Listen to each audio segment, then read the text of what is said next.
Welcome back to my channel mystic twin flame guidance.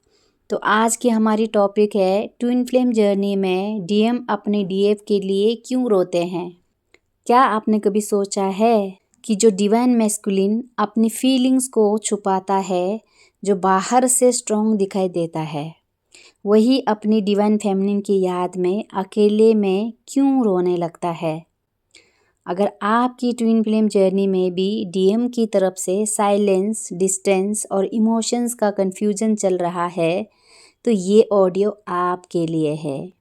क्योंकि कई बार DM का रोना सिर्फ डीएफ को मिस करना नहीं होता, यह उसके अंदर चल रही एक बहुत गहरी इमोशनल और स्पिरिचुअल प्रोसेस का संकेत माना जाता है। पहला कारण है दबे हुए इमोशंस का बाहर आना। डीएम अक्सर अपने फीलिंग्स को एक्सप्रेस करने की बजाय उन्हें सप्रेस करता है।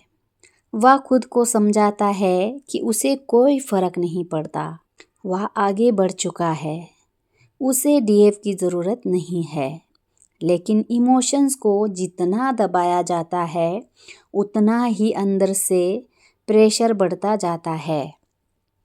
और फिर किसी एक रात, किसी एक गाने, किसी एक मेमोरी या डीएफ से जुड़ी किसी छोटी सी चीज़ के कारण सारी फीलिंग्स बाहर आ सकती है।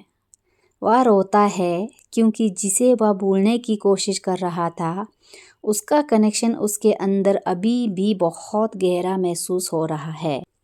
दूसरा कारण है रियलाइजेशन। कई बार सेपरेशन के दौरान डीएम को धीरे धीरे रियलाइज़ होता है कि डीएफ उसके लिए कितनी इम्पोर्टेंट थी। जब डीएफ उसकी ज़िंदगी में थी, तब शायद उसने उसकी वैल्यू पूरी तरह नहीं समझी। लेकिन जब डिस्टेंस आया, तब उसे महसूस होने लगा कि कुछ तो बदल गया है। वही इंसान, वही ज़िंदगी, वही रूटीन, लेकिन अंदर एक खालीपन महसूस होने लगा। और यही रियलाइजेशन कई बार टीयर्स का कारण बनता है। तीसरा कारण है रिग्रेट और गिल्ट। क्या उसने डीएफ को हर्ट किया? क्या उसने उसे इग्नोर किया? क्या उसे अपने फीलिंग्स को एक्सेप्ट नहीं किया? क्या उसने डीएफ को दूर धकेल दिया? अगर उसके अंदर इन सवालों का बोझ है, तो अकेले में वह खुद को मजबूत दिखाने की बजाय टूट सकता है। क्योंकि दुनिया के सामने स्ट्रॉन्ग बनना आसान है, लेकिन अपने ही दिल के सामने स्ट्रॉन्ग बनना बहुत मुश्किल है। चौथा कारण है डीएफ की याद अचानक ट्रिगर होना।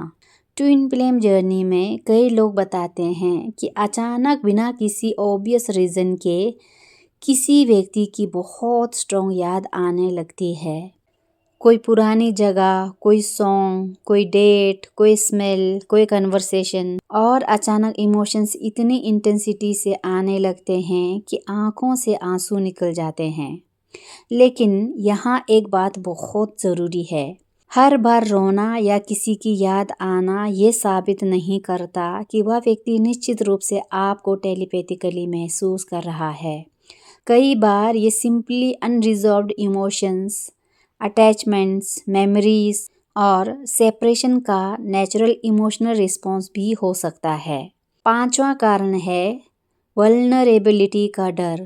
कई डीएम अपनी फीलिंग्स को एक्सेप्ट करने से इसलिए डरते हैं क्योंकि उन्हें वल्नरेबिलिटी पसंद नहीं होती। उन्हें लगता है कि अगर उन्हें अपनी फीलिंग्स स्वीकार कर ली तो वह कमज़ोर हो जाएंगे। इसलिए वे भागते हैं, साइलेंस करते हैं, डिस्टेंस बनाते हैं, लेकिन फीलिंग्स ख़त्म नहीं होती। और जब वही इमोशंस अकेलेपन में बाहर आते हैं तो टीयर्स बन जाते हैं। छठा कारण है अपने अंदर की लड़ाई।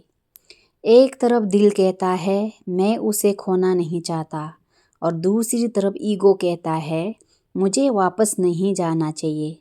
एक तरफ हार्ट कनेक्शन महसूस करता है, दूसरी तरफ माइंड हजार सवाल खड़े करता है। और जब हार्ट और माइंड की ये लड़ाई लंबे समय तक चलती है, तो इंसान इमोशनली एग्जॉस्टेड हो जाता है। कई बार वही एग्जॉशन रोने के रूप में बाहर आता है। लेकिन अगर आप डीएफ है तो यहाँ आपके लिए सबसे इम्पोर्टेंट मैसेज है। डीएम के टीयर्स को अपनी डेस्टिनी का प्रूफ मत बनाइए। किसी के रोने का मतलब ये नहीं है कि अब आपको उसे चेज करना है। किसी की याद आने का मतलब ये नहीं कि आपको अपनी लाइफ रोक देनी चाहिए। और ट्विन फ्लेम जर्नी का सबसे बड़ा लेसन शायद यही है, दूसरे व्यक्ति के इमोशंस को कंट्रोल करने के बजाय अपने हीलिंग्स पर फोकस करना। अगर कनेक्शन जेन्युइन है तो आपको हर समय साइंस, नंबर्स, ड्रीम्स या उनके बिहेवियर को डिकोड करने की ज़रूरत नहीं होगी। जो आपके कंट्रोल में है वह है। क्योंकि कभी कभी सेपरेशन का उद्देश्य किसी को पाने से पहले खुद को पाने का होता है। तो अगर आपका डीएम रो रहा है, आपको मिस कर रहा है या उसके अंदर इमोशंस चल रहे हैं, हो सकता है वह अपने तरीके से बहुत कुछ प्रोसेस कर रहे हो, लेकिन आपका काम उसके हर इमोशंस को पकड़कर उसका मीनिंग निकालना नहीं है। अपने आप से एक सवाल पूछिए, क्या मैं उसकी एनर्जी को समझने में इतनी बिजी हूँ कि अपनी एनर्जी को भूल गई हूँ? अगर जवाब हाँ है तो शायद अब समय है कि आप उसका नहीं अपना हीलिंग जर्नी शुरू करें। क्योंकि ट्विन फ्लेम जर्नी में सबसे पावरफुल रीयूनियन किसी दूसरे इंसान के साथ नहीं, सबसे पहले अपने ही भीतर होती है। अगर ये बात आपकी दिल तक पहुंची है तो कमेंट में आई चूज़ माई हीलिंग लिख करके ऑडियो को क्लेम कर दीजिए और मेरे चैनल को सब्सक्राइब करके ऑडियो को लाइक शेयर भी कर दीजिए। Thank you so much. जय शिव शक्ति।